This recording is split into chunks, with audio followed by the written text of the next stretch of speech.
सुन बेटा, जंगल के शेर ने थोड़ी झपकी क्या ले ली।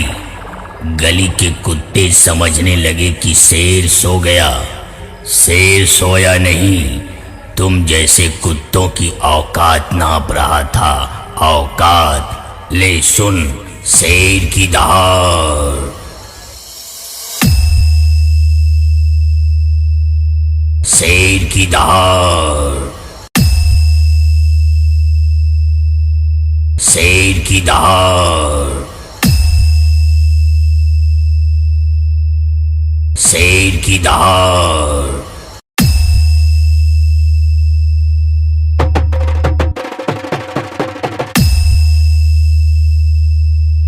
बेटा, मेरी आवाज सुन के आसमान से बादल भी हट जाता है और सामने वाले का कलेजा भी फट जाता है, और तेरे जैसे डीजे वालों का तो पायजामा ही फट जाता है। 1, 2, 3, come on!